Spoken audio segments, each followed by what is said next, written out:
रसूल अल्लाह सल्लम अलैका या हबीब अल्लाह।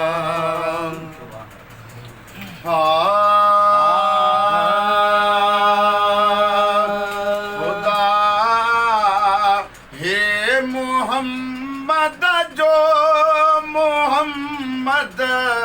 जी खुदाइया खुदा हे मोहम्मद जो मोहम्मद जी खुदाइया खुदा हे मोहम्मद जो मोहम्मद जी खुदाइया ज़मीन आसमान दाई मोहम्मद जी रसाइया ज़मीन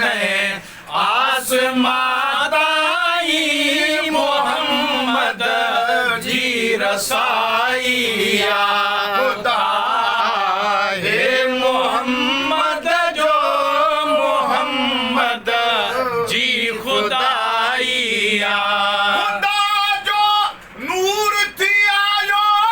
हबीबे किबरिया जग में खुदा जो नूर थी आयो हबीबे किबरिया जग में हदीसन में समायल आ मोहम्मद जी रोशनाइया हदीस में समायल मोहम्मद जी रोशनाइया खुदा हे मोहम्मद जो मोहम्मद जी खुदाइया ज़मीन आसमान मोहम्मद जी रसाइया ज़मीन आसमान मोहम्मद जी रसाइया नबी मेराजत पहुतो खुदा जे ज़ात फरमायो नबी मेराजत पहुतो खुदा जे ज़ात फरमायो सवारी अर्श आज़म ते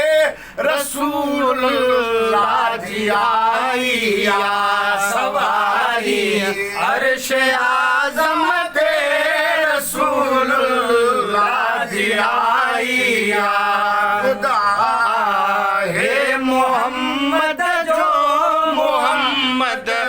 जी खुदाइया ज़मीन आसमान ताई मोहम्मद जी रसाइया ज़मीन आसमान ताई मोहम्मद जी रसाइया जे को मोहम्मद जे मथाई मान आणी दो को मोहम्मद जे मथाई मान आणी दो ऐं हुते बि तंहिं मर्द मोमिन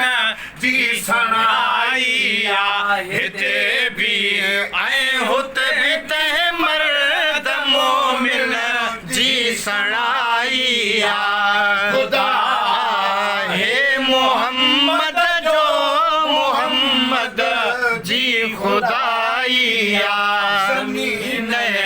आसमान ताई मोहम्मद जी रसाइया